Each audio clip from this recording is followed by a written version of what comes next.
Hi, my name is Miss Simmons, and I'm here today with Miss McDougal to go over the interview questions for my paper.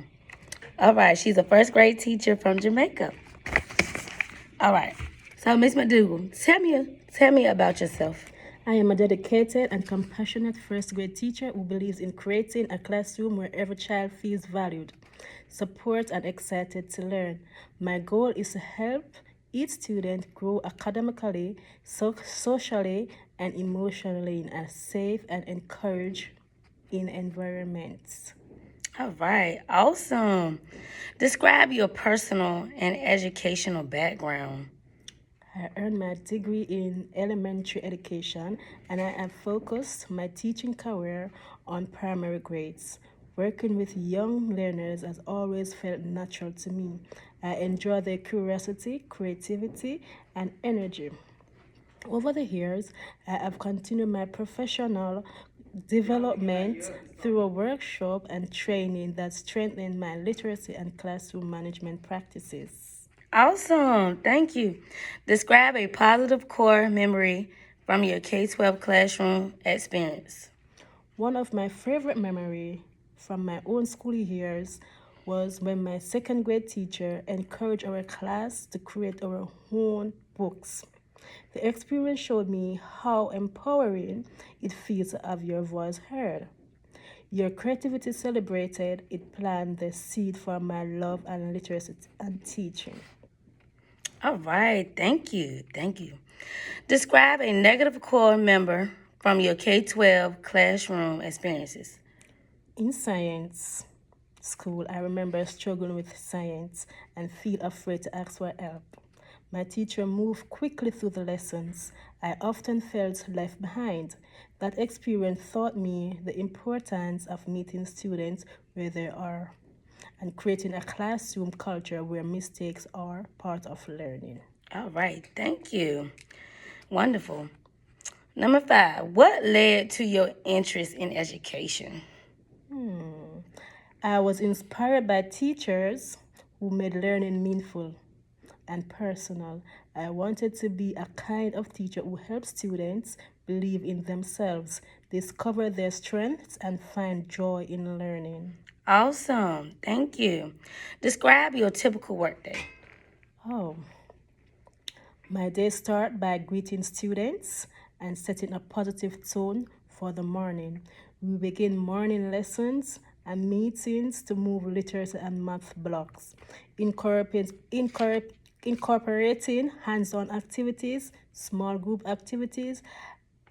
I access students through the day, communicate with parents and collaborate with colleagues. The day ends with reflection and preparation for the next day. Beautiful, thank you. What's your educational philosophy? Oh, I believe that all children can learn when they feel safe, respected, and engaged. Education should nurture the whole child, academically, socially, and emotionally. And teaching should be differentiated to meet individual needs. Thank you. What is your education philosophy influenced by any educational theorists? Why not? Yes, my philosophy is influenced by Vasca theory of social learning and the zone of promaximal development. I believe students learn through collaboration, modeling, and guided support that helps them reach the next level of understanding. Awesome. In your opinion, how do students learn in a educational setting and why? Students learn best through active participation by doing, exploring, discussing, and connecting new ideas to what they already know. When learning is meaningful and engaging, students retain information and develop critical thinking skills. All right, awesome. In your opinion, what is the ideal relationship between a student and teacher? The ideal relationship built on trust, respect, and care. Students should feel comfortable taking risks, knowing that their teacher believes in their abilities. Okay. Okay. So when you say that, elaborate a little bit more. So if a student's having a bad day, how would you go about that? The student having a bad day, I will call them and ask them what's their problem. Take them aside, ask them what's their problem, and try to, if I can, if it's out of my hand, well, take them to the guidance counselor, call their parents, let their parents know how they're feeling at school. Right, right. So do you feel like a child learn more and better when they have that connection with the teacher, like when you are very approachable? Yes, they do. But at least they will express themselves more in something that they don't understand. So if you're teaching a child and a child is scared of you, that child will not participate in class. But once they feel comfortable around you, they will let you know what they understand from what they don't understand. So let's just say a child is shy, right? I know, like this year in my classroom, I had a child that's not from here, and they speak a fluent language, and they had to come here, and he was very shy. It was hard to get him to talk, even say his name. How would you go about approaching that child? Maybe I will try to learn his language of saying hello, basic. If he is not comprehending the English so well, if he's a Spanish student, because we know the school is mostly Spanish student, so I'll try to learn his basic language of communicating with him, because sometimes they do not know English too well. That's why they shy away. So I will try and understand their basic language first. Then I communicate with that child. Right, right. Because being a teacher, you have to be able to adapt to all styles of teaching anyway. Yes. And especially with a child that got a language barrier, you have to be able to communicate with them as well. Because I know with Miss Riddick, she actually had another child that would translate what she was saying to it. Another child to help them out. So that's pretty good. What do you feel your role is in communicating with families? Oh, this is very important. Report card's coming up. Oh.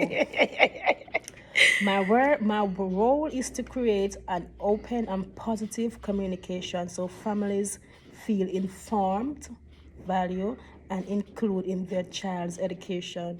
When teachers and families work together, students thrive. Right. So when you notice, when you have that one parent that's kind of like, you've been trying to reach them all year, or you've been trying to reach them, and you try to tell them like this, the child is struggling with this, that, and that. How do you handle a situation when a family member is frustrated? Or maybe sometimes certain children live with grandparents, so they may not understand the work that's being sent home. How do you handle that?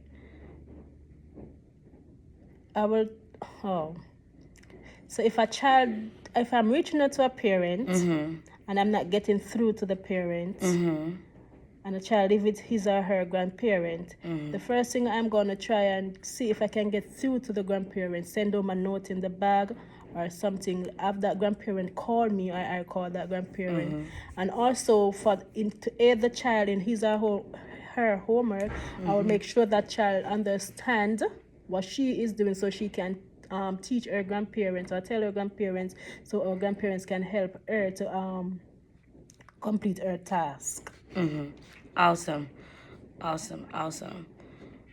Because a lot of times we have parents that have said, well, I don't understand, my child don't understand that, and I don't understand it either. And like some of them said, I can't physically sit in the classroom and because they got to work and provide.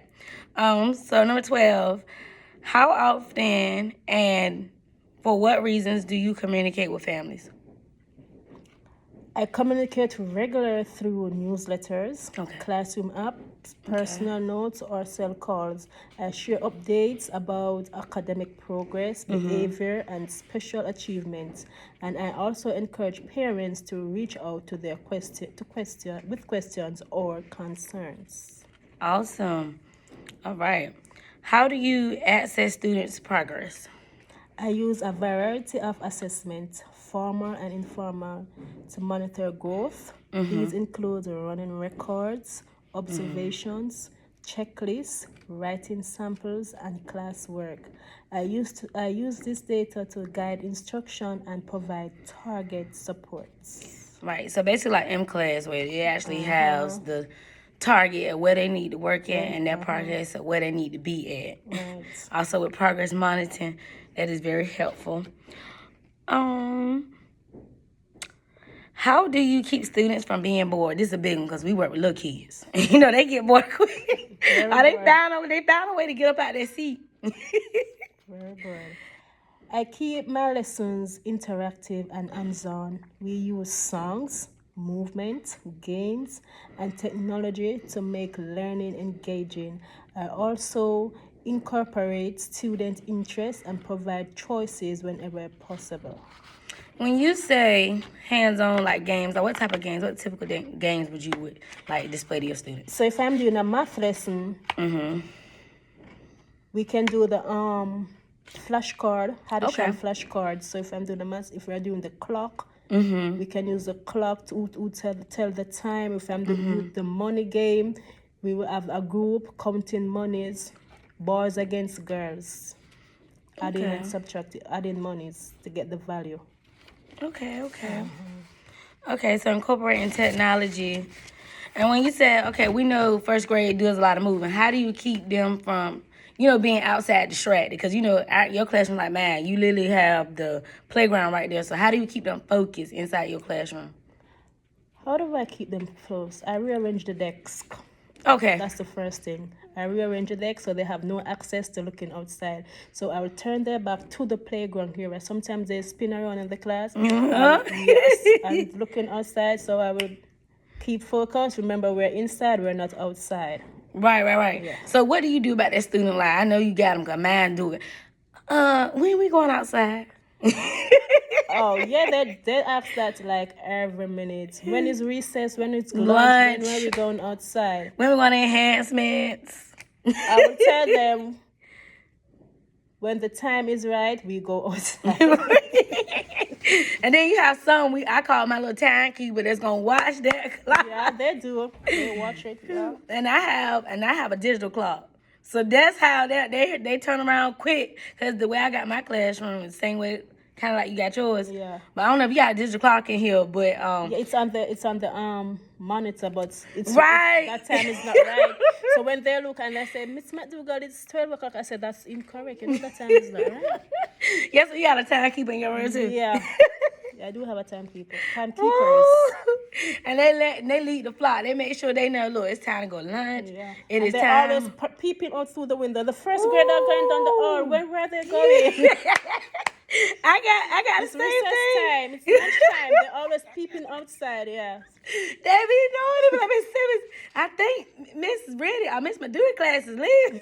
They're always where's Miss Bunch class going? Where's Miss Simmons class going? Yes. I don't know. They're going about there. Yes, they will do it now. Yeah. All right. What assessment tools do you use regularly to monitor student academic progress? Oh, I use progress monitoring tools such as running records for reading, phonics, assessments, math exit tickets, and informal observation. These help me to track the growth and adjust instruction to meet the students' needs. Okay, so when we get into, I want you to elaborate a little bit more. So progress monitoring, how do you use UFLAG? How do you incorporate it? Oh, for the progress monitor, we have like the red, the yellow, and the red and the yellow. For those who are on the red and the yellow, I will use my UFLAG to assist in the area that they are weak in on progress monitor, like the letter sounding, the sight word, basic sight words, them in the reading, and the sounding out letters in the UFLAG. All right. So for some people that's new here, how does Amplify works with coming into? How would I say incorporating that into monitoring their, like progress and things of that nature? Or does Amplify work? Yeah, I'm sorry, Amplify Boost. How does that help your kids in the classroom? Oh, so Amplify Boost, sometimes they see some words as they get some activities on that will tie into what is on in the UFLAG. Or on the when they are doing progress monitor, so they will see those words. So some of them are visual learners, so they will remember that word and they will read it back to you when they are reading. Okay, and I love how it says assessment tools because number one assessment tool we do every morning, Reading Horizon. How is that how does that play a major role in your classroom? With that being an assessment tool, because you know they got their skills check in the end to see if they retain All right, what for they the learn. Reading Horizon, Mm-hmm. it helped them a lot because it helped them to sound out letters. Letters, it helped them to know words, it helped them how to form a complete sentence, how to when to put in your capital letters and your punctuation. So it do help them a lot. Yeah. Okay, and that assessment at the end usually keep data on the areas. With Reading Horizon, what did that basically covers? If someone that didn't know Reading Horizon, how would you explain to them and what does it cover? It covers a variety of things in phonics. Yes. Blends, digraph, phonemes. It also helps them how to read sight words. Yes. There's a passage in there that helps them how to read. Nonsense words. The coding. It covers a lot. Building words. I love it. And I love the warm-up task because it basically have that segment of phonemes. And also help them to spell. Yes, spell. Yeah. And how to mark a word. Because that's very important. Yeah. Okay. Number 16. Describe a time when a lesson was not going well. What did you do about it? Ooh. Oh, during a reading lesson, I noticed students were losing focus because the text was too challenging. I paused the lesson, changed the direction, and used more accessible text. I turned it into a group reading activity, which immediately rearranged the class. I had this experience this morning. I can imagine. Yeah, I had this experience this morning. They were reading, we were doing a group reading. Everyone got bored. Don't they always? So I just let them do individual reading. So I say everyone have to follow. So I start with one person reading one line, full stop. Then the next person will pick up to get them more engaged, more focused, to be alert of where the passage ends and where they should begin. I'm glad you said it because a lot of times with my kids too, they become unfocused when we do the group reading.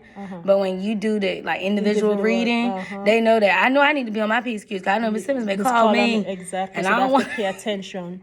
So when I'm doing group reading, no, they get bored. So I do individual reading. Okay. Next question. Describe your best and worst teaching experience to date.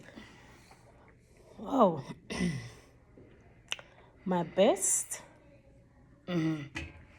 experience was seeing a struggling reader finish their first book independently and beam with pride. My worst experience was during my first year when I overplanned and tried to fix too much in one lesson. I learned to slow down, focus on clear objectives, and celebrate small steps of progress. Now, with teaching, sometimes we can call ourselves cramming because everything is time management. And they think that our planning, we have all the time in the world. Yeah. But them comments told on us today. I'm telling you, I'm going to go home and finish mine. So with that and the timing, how do you fit that all in with teaching? And sometimes certain lessons take longer than others. How do you time management that? Like, how do you fit all that in at once and making sure that they retain that information? Sometimes I do small groups. And the other time I just do a whole class because sometimes when you think this group knows and that group knows, sometimes I don't know. So sometimes I do all groups. And my key is to never move on to something else unless they know it. So when I do all group now, I realize that the entire class does not know. So I do all group instead of small groups and go over back what they do not know, so that I don't leave any student behind. Got you. So you believe in reteaching a lesson. Reteaching a lesson, yes. Because reteaching helps put that back in. Okay, it's a part. I remember part C, but I can't remember how we got to part C. Yeah. Awesome. I love that. Awesome. Okay. 18. Next question. Explain how you will adopt a lesson for a special needs student with disabilities, gifted, and talented students. I differentiate by modifying assessments, using visual supporters, providing extra time, and offering alternative ways to show understanding. For the gifted students, I offer enrichment opportunities and open-ended tasks that encourage creativity and higher thinking level. Awesome. And that's good. You have any students with any accommodations this year, Miss McDougal? No, I don't. Okay. Any last year? Yes, I did. Okay, so what was their accommodation? One-on-one. Okay. So I always do one-on-one with that students. Okay. Always in every lesson. So I know because I have the same thing in my room. I actually have 3 with accommodations. So when you teach your lesson, do you just most of the time do you stop and make sure they're good, or do you just do it mainly in your group? Because you know we I have have them to, groups. yeah, I stop. I do it in groups and I stop. Okay. Because I don't want him to, want that student to feel left out. Right. So if I'm going through, I'll call the student name and say, do you understand? If I see his action, I know he doesn't understand. So at the end of the lesson, I'll go one-on-one with him or in my small group. All right. And this completes our interview with Miss McDougal. All right. Well, that is it. And thank you so much, Miss McDougal, for taking your time out today and have this interview. All right. problem. Bye-bye.